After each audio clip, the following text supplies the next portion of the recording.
The views and opinions expressed in the Golden Boot podcast are those of the speaker and do not necessarily reflect the views or positions of the Golden Boot podcast as a whole. Y'all ready to get rolling? Quiet on the set.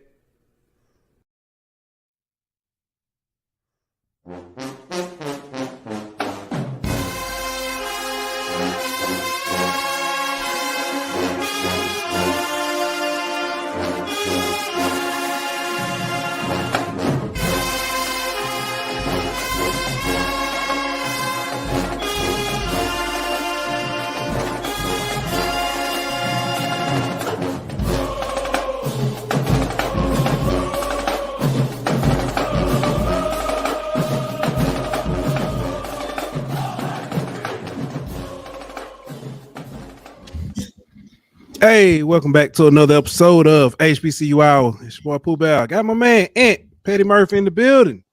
What's good? What's happening, bro? Man, it was a quick. I told you a little bit earlier. It was a quick night on the baseball diamond. Dylan learned a hard lesson.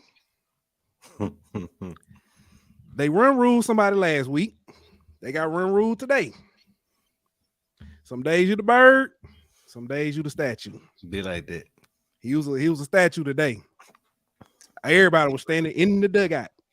So, hey, I knew it was bad because after the game, the coach had called everybody, all the team on the field. They just hugged each other. He was like, it's gonna be okay. Yeah, it's gonna be all right. It's gonna be okay. But at that age, man, you gotta be able to bounce back. But, it's a good time for them to learn, though, man. Oh, definitely a good time to learn. Some of them kids, you can be humbled very quickly in sports. Hey, because I'm talking about they were doing the gritty last week. I'm talking about they was jumping up and down, dancing and stuff.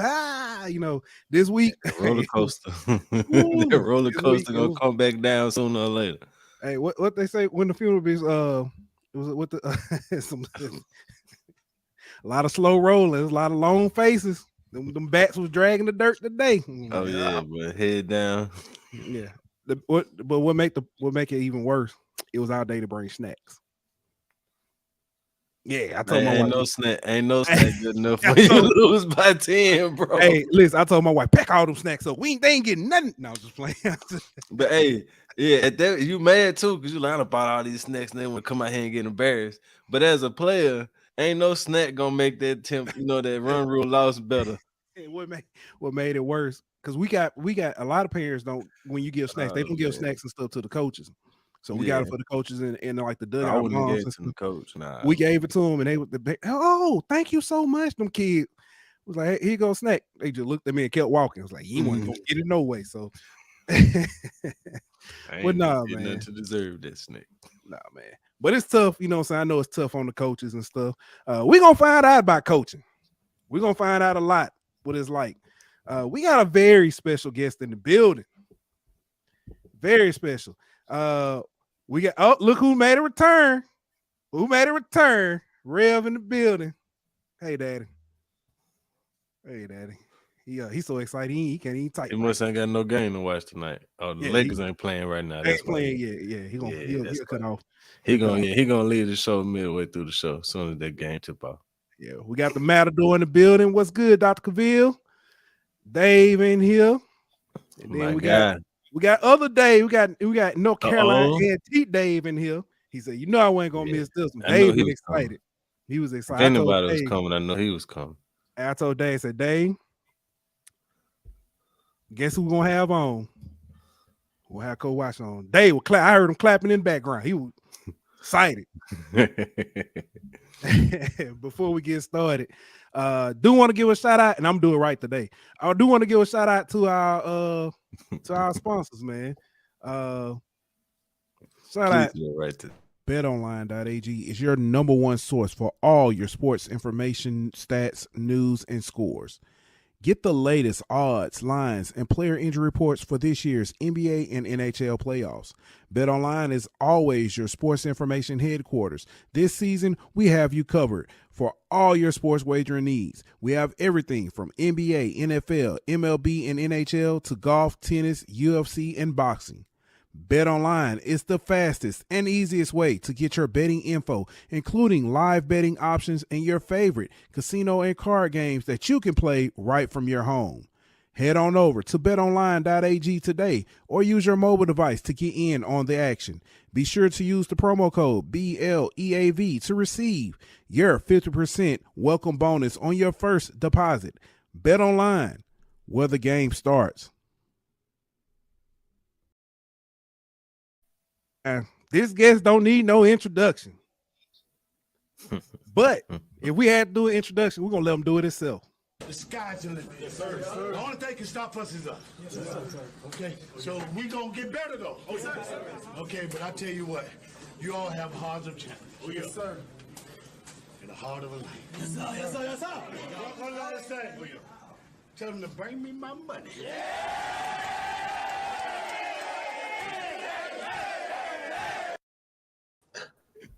Welcome to the show. Former North Carolina A&T coach, 2018 MEAC Coach of the Year, and two-time Celebration Bowl champion. None other than Coach Sam Washington. Thank you for joining us, Coach. How you doing this evening? I'm doing very well. Thanks for having me. No problem, Coach. No problem. We definitely look forward to this conversation. Let me straighten this out so everybody can see you. Look forward to having this conversation. Definitely. We've been trying to figure out how it's gonna get, hey, we got, we're gonna get Sam. For those of you who don't know, my dad did help set this up. I appreciate you, Rev. Thank you, Rev. And he did tell me, he told me after I did, he said, bring me my money, because he told me I gotta pay him for having you on the show. But do want to thank you for being here. But Coach, let's jump into it. Two-time Celebration Bowl champion, MEAC Coach of the Year, very celebrated. Let me ask this, because I actually had this kind of at the bottom list, but I'm gonna ask you now. What was one of the biggest things that you feel like you accomplished as a head coach? The graduation rate. I think that's one of the things that we needed to improve on most when we got to North Carolina A&T. When we got there in 2011, I think the APR was like 680, and when I left, it was 950. So that's one of the things that I'm most proud of, from the coaching staff down to the academic staff. Everyone pitched in, and we felt that was one of the things that we need to focus on and target, and we was able to do that. And you mentioned the two-time Celebration Bowl winner. Unfortunately, one of those prevented Grambling from going back-to-back and being two-time national champions themselves. But how were you able to build that program that was able to, win two back-to-back Celebration Bowls at A&T? Well, it was quite easy for me, honestly. I inherited a very good football team. Coach Rob Broadway was the head coach. I was the defensive coordinator, assistant head coach under him. And I always said he left me a Mercedes-Benz and not a Volkswagen. We had a lot of talent.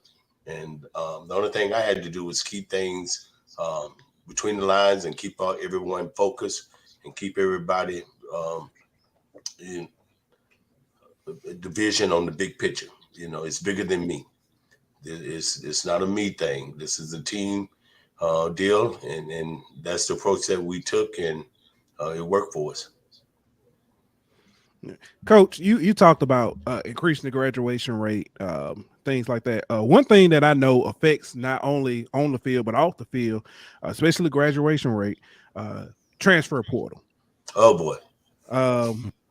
How did that, as well as, because I know it kind of came on late, but the NIL, how did both of those kind of affect your locker room? Oh, well, I think it affected the coaching's staff meeting room more so than the locker room. We were fortunate to have, we were able to retain the majority of our players. And unlike a lot of other schools. And then, too, the NIL, that's something that I didn't agree with, still don't agree with. I don't think they should be paid at this stage, at this level. I think college need to be about the academic parts piece, and the NFL, the professional part, need to be about the money piece. They say the root of all evils is money. So it's going to change the complexity of everything, and which direction that's going to go, we'll see. Yeah, I know nowadays with transfer portal, we hear a lot of coaches talking about not only recruiting, high school and JUCO players, but also having to kind of recruit the portal and re-recruit the players you already have on your roster. Absolutely. So I think that's the key. Recruiting those that's already on your roster, trying to keep them satisfied or keep them, on your squad. That's a task within itself. And then you have to pay attention to that portal almost on a daily basis. And I think that's one of the things that really separate the big schools from the smaller schools, because they have those resources and those people that, that's what they do all day. Unfortunately, we don't have it that way. Let me ask you this: how is that different?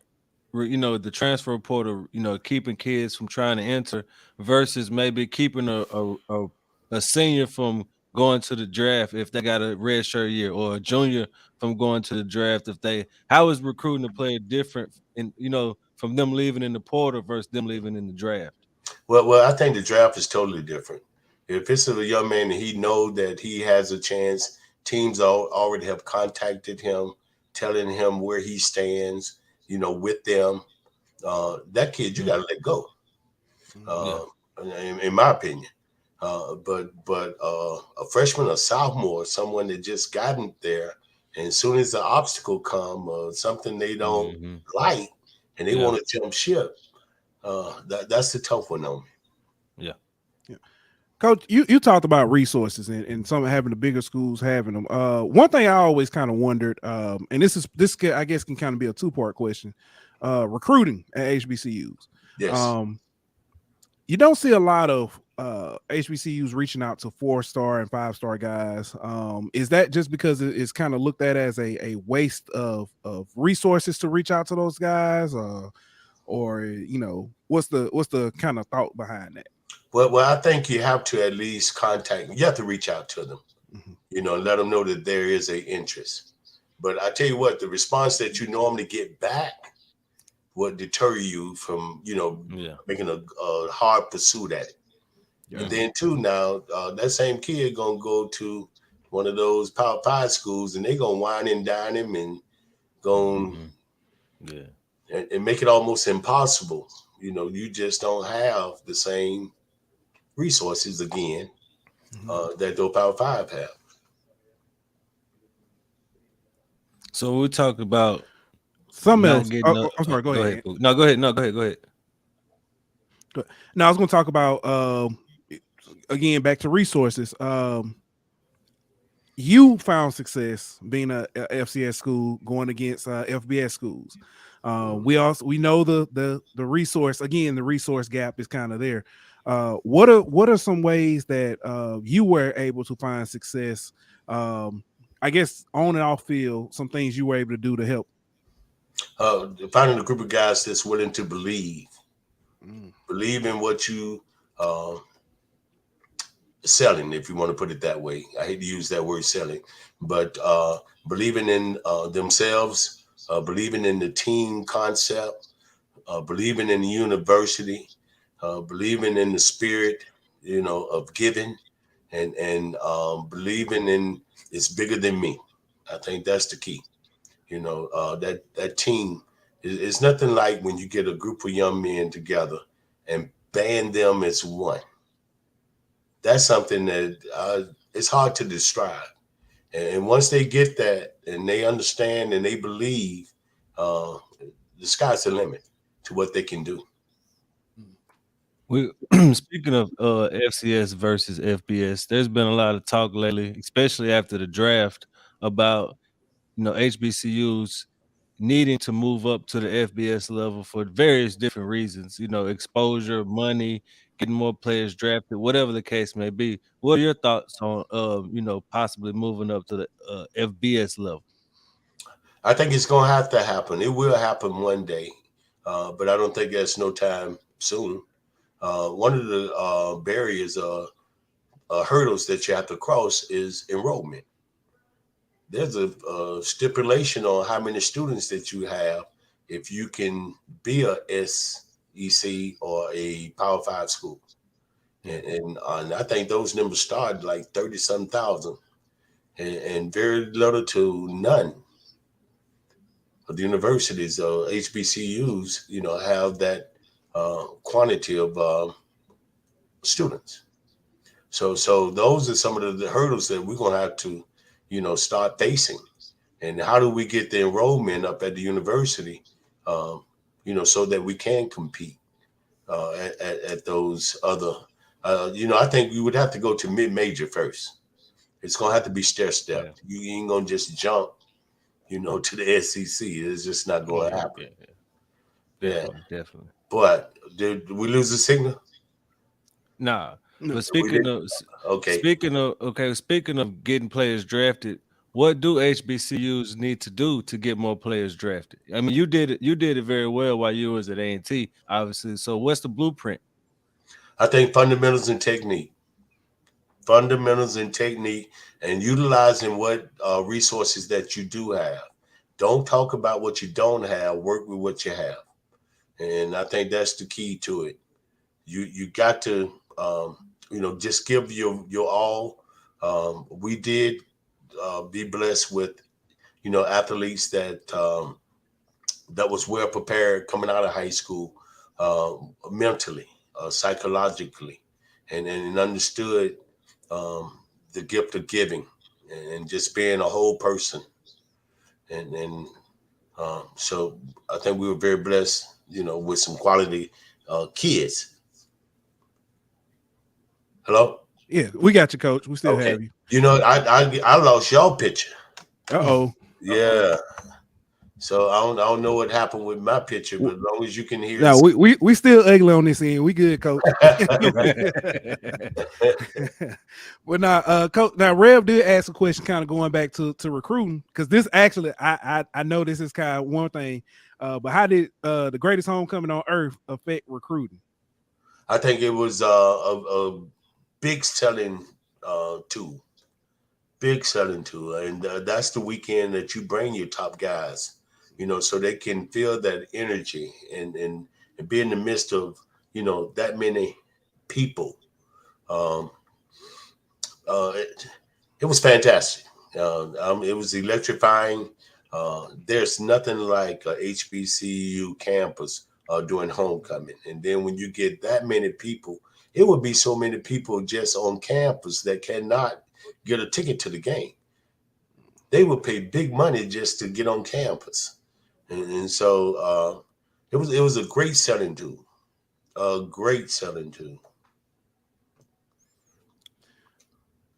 ahead. Good.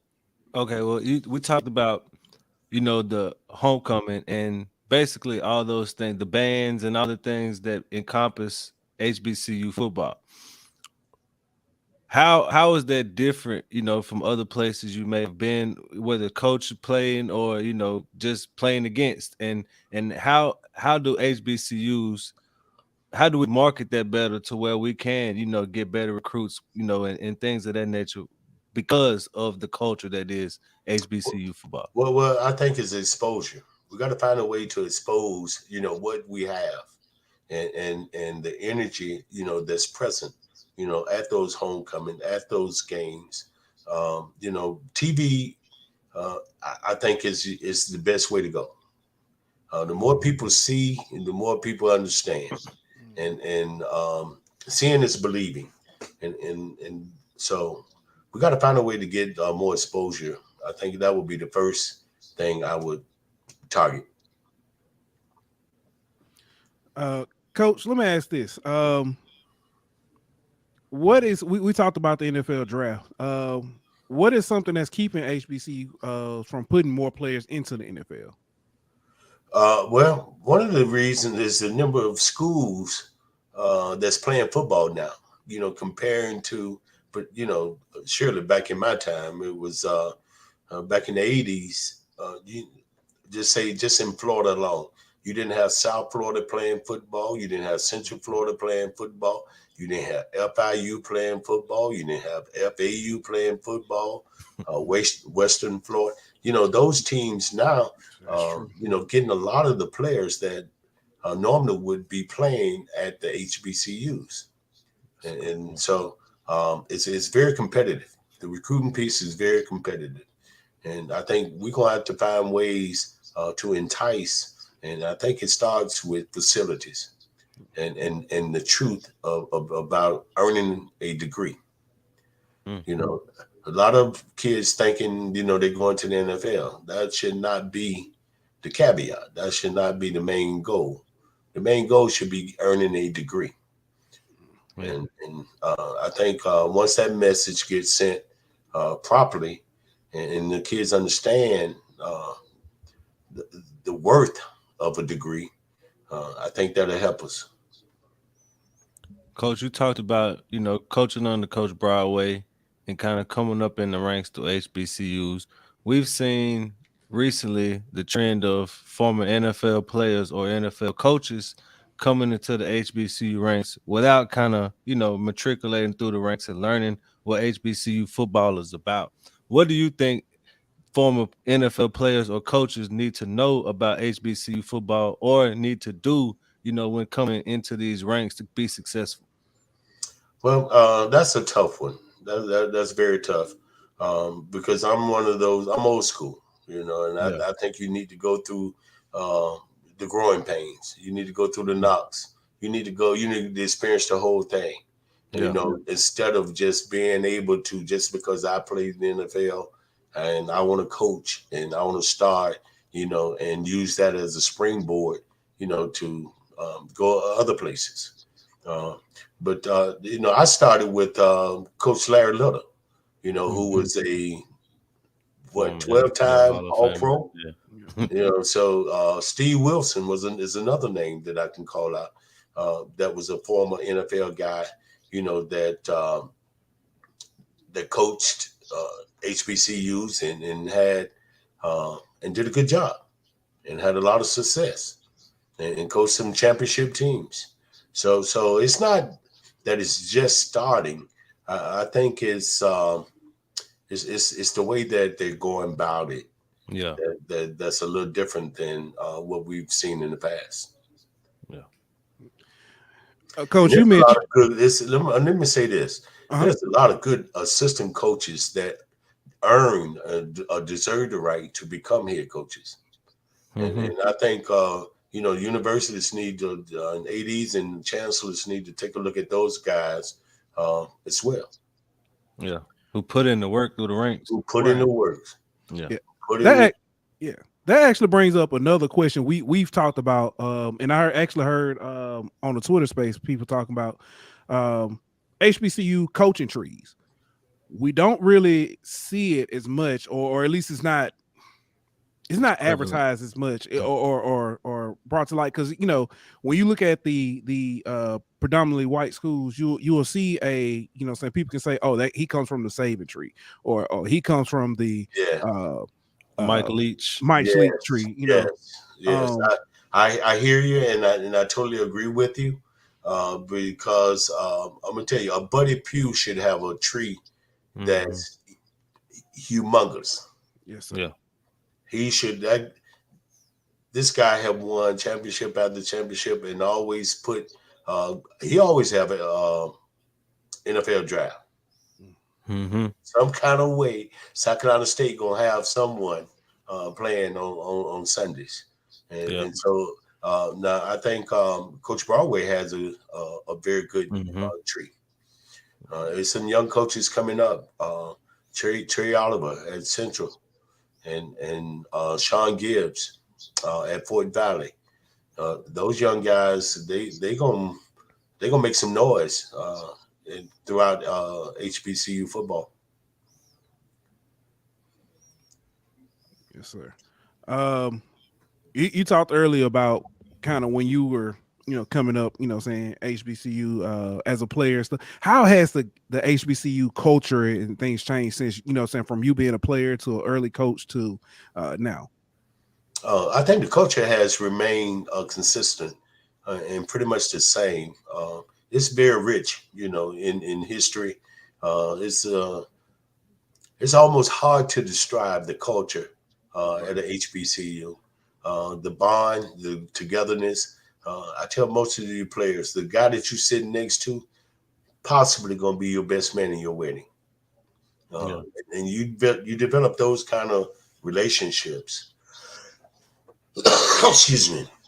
That's everlasting, and those kind of relationships go forever.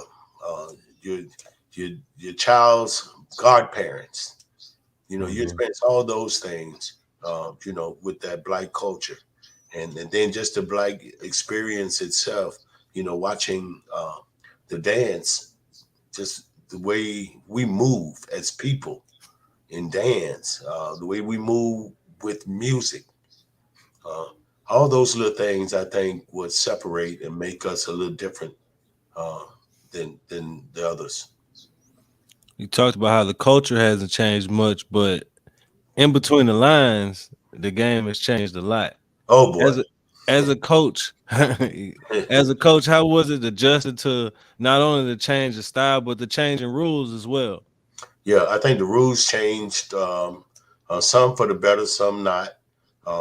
Instant replay, I think, plays a huge role. And not just with the game itself, but the length of a game Mm-hmm. and the interruption of the game, the flow of the game.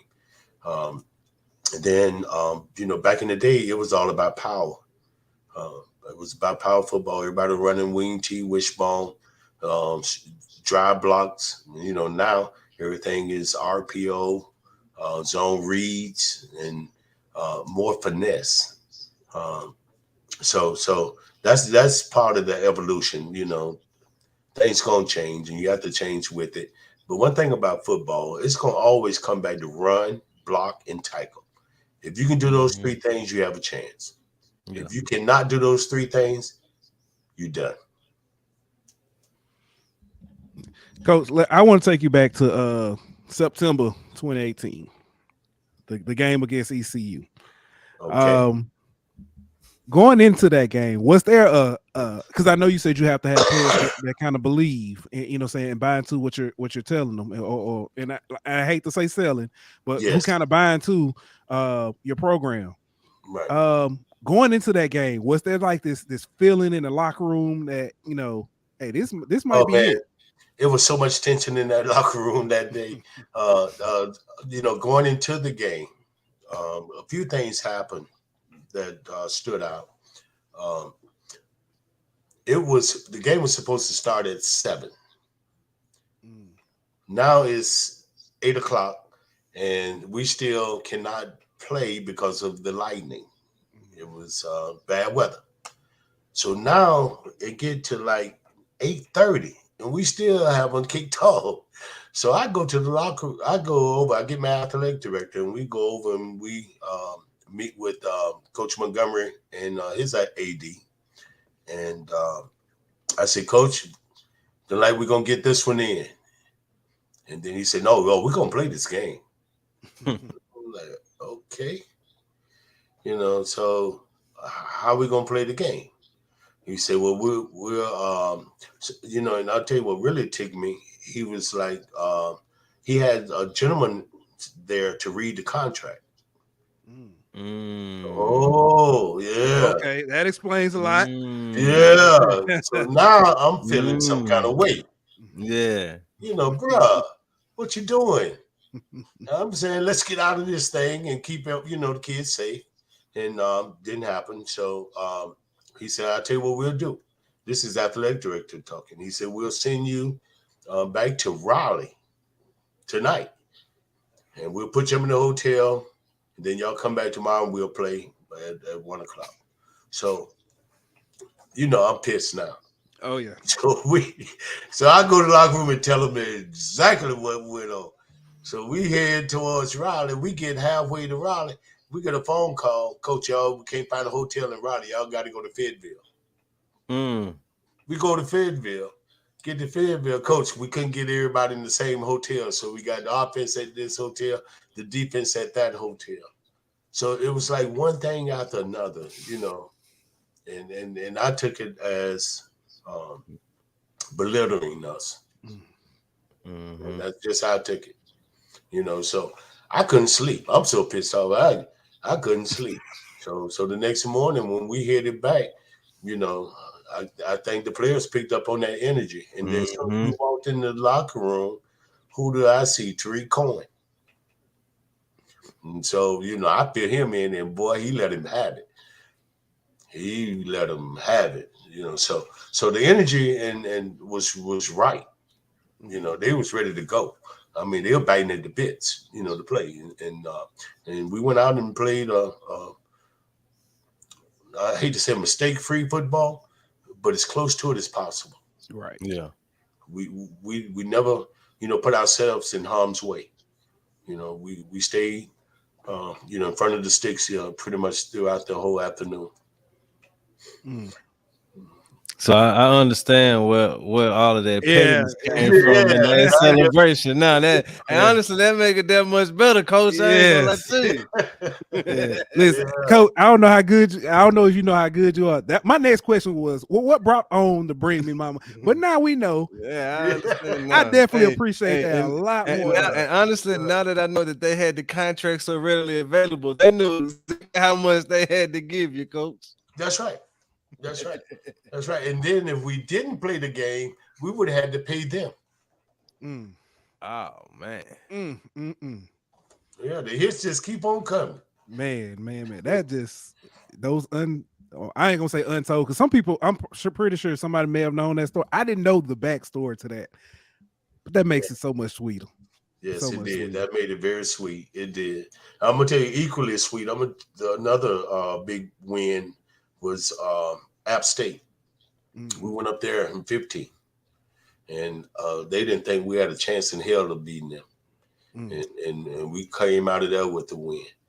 That was very rewarding, because another in-state, these kids played with these guys in high school, so and they looked down among us, instead of eye to eye.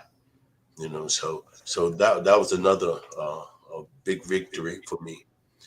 Kent State, three-time overtime game, and we were able to go down there and win that ball game. That was a big one. That's it. Everybody loved when we talked. I said everybody loved that quote. Bring me my money. That's the best quote ever. Coach, I'm gonna ask this. Because ODB brought it up, and he said, are you retired, or do you plan on coaching again somewhere? We'll see where the Lord take me. All right, there you go. I'm gonna leave it there. I'm staying on my knees and hoping that He'll direct my path and I make the right decision. I mean, I'm listen. I'm gonna say this, Coach. It would be nice if you ended up in the SWAC somewhere, and found a way to be the first coach to win the Celebration Bowl in the MEAC and in the SWAC. I like that. I like that idea. I really like that idea. But Charles McClendon, he says the same thing. I should be in the SWAC. We'll see. And you got one more? Because I got one more question, but I'm gonna wait. I'm gonna save mine to the end. Go ahead. No, mine is definitely at the end question. So I don't know if you got anything. No, I'm good, bro. Okay. Well, Coach, we appreciate you having you on. We sincerely, it was an honor. Thank you so much for coming on. Before you go, can we get a Bring Me My Money? Oh, absolutely. Bring me my money. Listen, guys, it truly has been a pleasure, and I've enjoyed myself, and I look forward to coming back again someday. Definitely, we do appreciate you coming. Open door, Coach. You got an open door. Yes, sir. Yes, sir. If you ever want to come, you want to come back and make that announcement. Hey, y'all, I'm going to such and such. You just phone call away, Coach. We'll do it. And be sure to tell your dad I say what's up. I will do. Thank you so much. much. Ask you about that ring, Coach. Oh, he is gonna ask you about that ring. He gonna ask, no, this how it's gonna go. I can't get a ring. Can I get a T-shirt and a hat? Hey, listen, I wish they had asked already. Yeah. All right, guys, y'all Coach, take care. And Yes, again, I appreciate you, Coach. All all right. right. All right, ladies and gentlemen, that was Coach Sam Washington.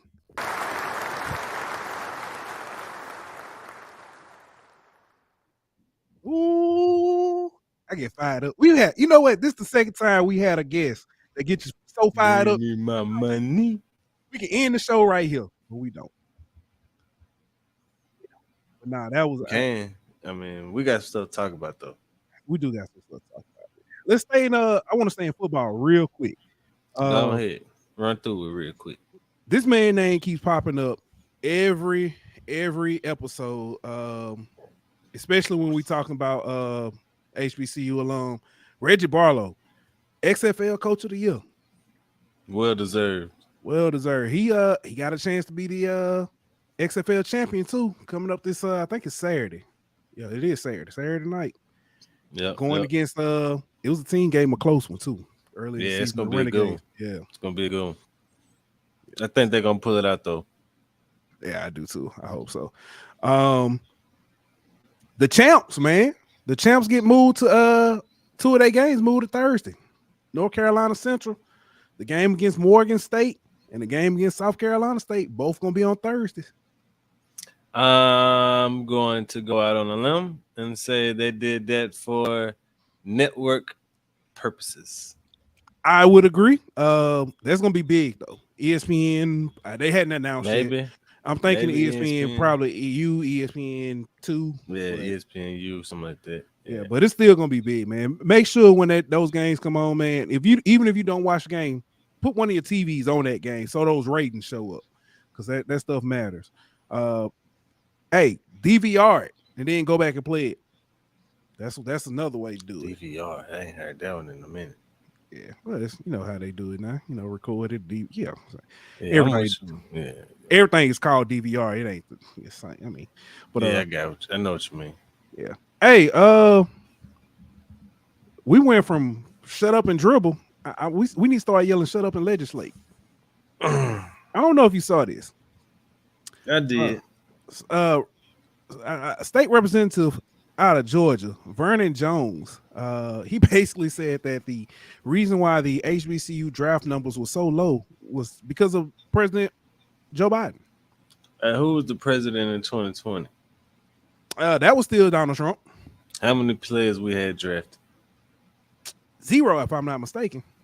Or 1. Okay. 0 or 1, something like that. It 0. wasn't many. Yeah. It was 0. 2021. How many we had? 2021 was 4. I think I remember saying that. I think it was 4. I think it went up, and then it's kind of so it was 2019, and the year before we only had 2. Okay. Yeah. So basically, yeah, that's a good point, Dave. But yeah. So basically, we can go back and look at y'all's presidents wasn't that great neither on y'all's side. So let's just chill and leave that out of it. Yeah, it has nothing to. I've never been like, man, I know what I'm saying, I ain't watching that game. I ain't pulling for that for them boys to make it to the NFL because such and such is president. Never have I. And I could just see, an NFL team like, well, sure wish that we had a Republican in office so I could draft this player from North Carolina Central. Because it's a Democrat in there, I'm going to draft a guy from Coastal Carolina instead. Hey, the Green Party is in full effect.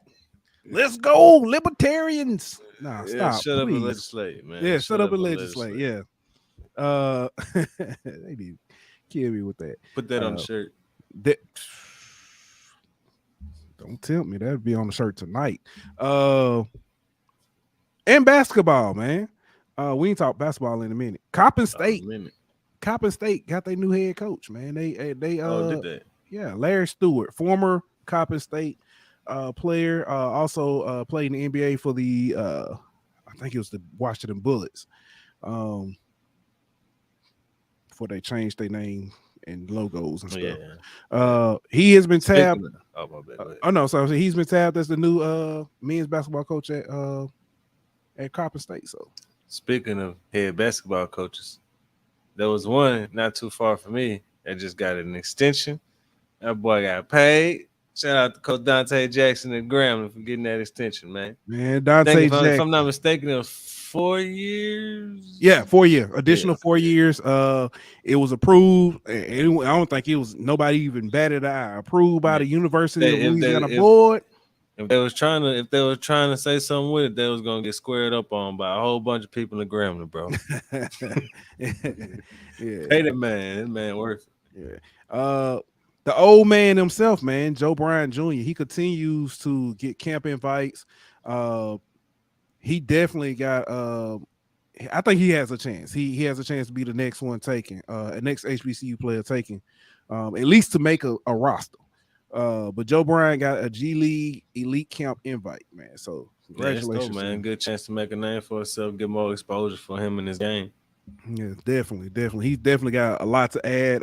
It's funny. He'll be a rookie, but he definitely has a veteran presence and veteran age, if I might say so. And a veteran game. I mean, yeah, say like he's been in the league for 7 years already. That man coming in the game looking like Uncle Drew. Be like Boots. Remember Boots in the wheelchair? He gonna roll up. That dude. Oh man, but Alabama State, man.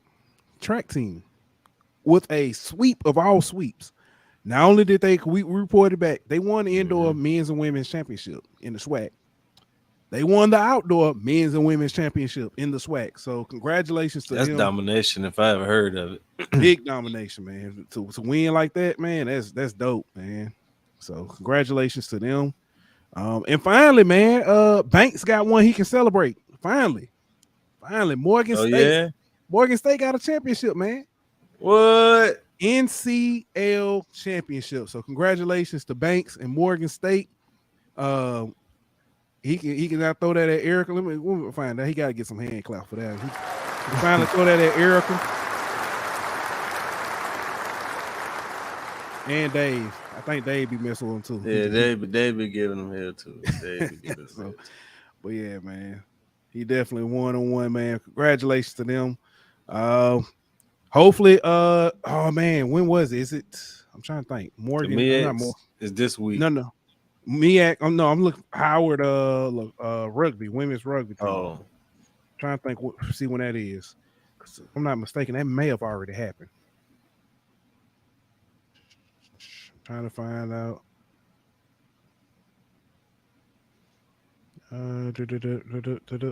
When is it? Let me see when it is first, and then I can comment. I want to say it was on the 7th, but I don't know if that was right. Let's see. Howard. When is the championship? I can't find it. I'm gonna have to. My Google ain't that fast. My Googling ain't that fast. Your Google fingers need some work. Yeah. Women's National Rugby Championship. Let's see what it is. Oh, this is definitely wrong. This took me back to, I don't know what that was. Golly, that took more said 2012. So petty, man. Who that? What? Dave's so petty. Still no MEAC title though. That is funny. Oh man. No, I don't see it. The MEAC track championship start tomorrow though. Okay. Who else? Somebody else just got one too. CIAA. I think that one's either starting or just finished. I don't know. I have to look and see. But either way, man. Hold on. SWAC baseball. Grambling still first place in the West. Alabama State still first place in the East. Alabama State only got 3 losses in conference play. And the MEAC softball tournament is this week as well.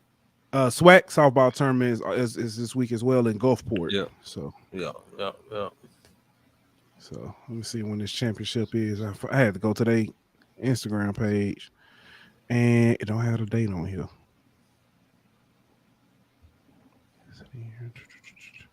Yeah, on the swag tournament, softball tournament starts tomorrow. Who you got? Come on, man. You know the answer to that question. You gonna say Now, Grambling. I'm gonna go Prairie View.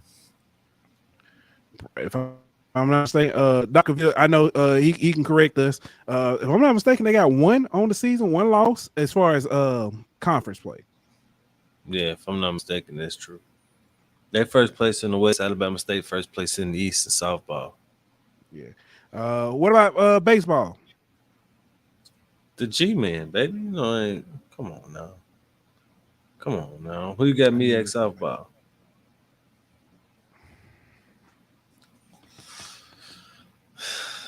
Dr. Phil said they got 2 losses. 2 losses. Okay. MEAC softball, Morgan gonna get. They got a regular season. I want to say Morgan. Get... Yeah, I want to say Morgan State. I want to say Morgan State, but I'm scared. I'm scared. I'm gonna say Morgan State, and then somebody else come out of the blue. I don't need. It's Morgan State first. Norfolk is in second. North Carolina Central, Howard, Coppin, Eastern Shore, South Carolina State, and Delaware State. Gotcha. So I'm gonna go with the 2 or the 3 seed, one of them 2. I don't think that Morgan gonna go. It's hard to be conference and tournament champs, no matter the sport.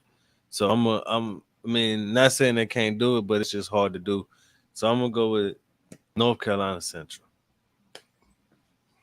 Okay, good call. Good call. Yeah, I'm gonna stick with Morgan State. Man. It's gonna be interesting.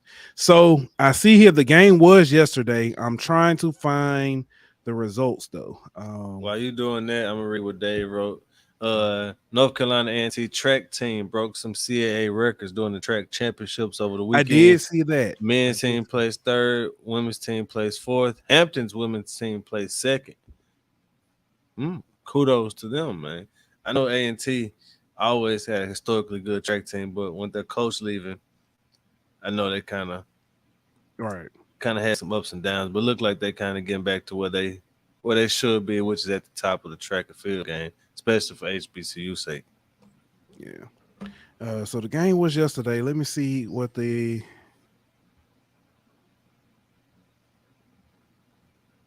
don't think they won, but I can't get like an accurate depiction. But the only reason I say I don't think they won is because on their page it just says congrats on a historic season, but it don't say, you know what I'm saying? Yeah. So maybe if I type results. Yeah, Mike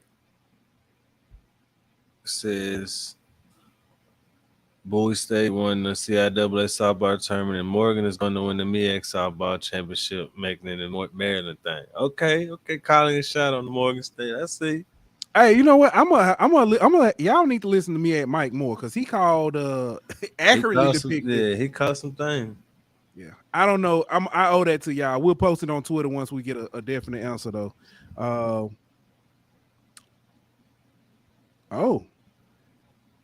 Dr. Cavill says he said Prairie View women win the track and field. Where did I see? I could have swore I saw Alabama State won men's and women. I thought they got a clean sweep. Let me.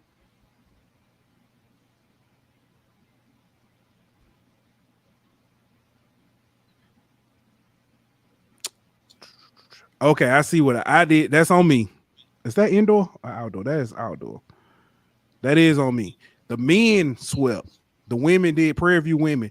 That's on me. My bad. I looked at it wrong. I read it wrong. Reading is fundamental, and I was just mental.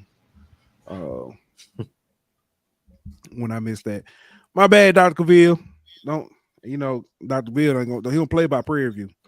Nah, it ain't just Prairie View. Dr. Cavill he's a true educator. He don't like anybody to be wrong or to say anything that's false. He want to get, and it ain't that he trying to embarrass nobody. I know. He just don't like misinformation. He a true educator. Or anytime somebody, well, let me correct you. Not that I'm trying to get embarrassed. I just want to correct you. Hey, I said Alabama State with the clean sweep. Dr. Pitt said fake news. Not so fast, my friend. Not so fast. But nah, man, congratulations to Prairie View, man. I did, man, see that track that like when it like the facilities, like the track and field and stuff. Prairie View look good. Oh yeah, like Prairie View, real good. I mean, we knew, but Prairie View look good. I like to go again. I don't know what you were looking at the first time, but they look real good. But man, you got anything before we get up out of here? Man, I'm trying to see about this. I don't understand the rules of rugby though. I just know you gonna hit somebody. You ain't got pads on. And then when the ball hit the ground, you push it between your legs and kick it to the other person. I don't know how the point scored. You can kick a field goal / punt from a certain angle and get so many. Man, I don't know. I'm still waiting to find the rules of curling. If I find the rules of curling, I'm gonna be a bad man. A W or a L beside it, like just win or loss. Like it ain't it. I don't know, bro. That's all they did. I don't know, man. They played yesterday. I know that. Yeah, they did. Oh, MEAC might say Prairie View has the best HBCU facilities. Well, yeah, I can see that. I can see it. I don't think that's too big of a hot take. No, it ain't. Definitely not a hot take. Definitely not a hot take. But we gonna see, man. We'll be back on Thursday. We won't have any special guests, so y'all better still come check us out. Yeah, I mean, or you could just watch the interview tonight again. I mean, I'd be okay. That helps too. I definitely ain't gonna be mad about that. But man, we appreciate everybody for coming through, everybody for watching. And Real say he wants you to know he watched to the end. The game ain't started yet though, huh? Nah, it ain't yet. That's why we're gonna get up out of here. Lakers in 6. Down with the Waffle Color Coalition. Here you go with all that disrespectful stuff, man. Listen, you got dark skin tendencies. Hey, why everybody keep saying that though? Because you do. You got dark skin. Listen. We all know that some of them other light skinned fellas, you know what I'm saying, be like, man, you ain't, you know what I'm saying, they start crying. You be over here. You sat on the back of the bus. You fought with everybody. Like I tell my coworkers at work. Oh man, somebody told me that today. They was like, man, you ain't like the light skin, bro. Like you light skin on the outside, but on the inside. I can tell, listen, I'm over tropical people. It's gotta be a certain weather degree for me to go outside and do work. Y'all is Hey, I take being the best of both worlds. I'm cool with that. All right. All right, man. Let's get up out of here before we get in trouble. All right, man. Bro. See y'all on Thursday, man. We out. This show was presented by betonline.ag.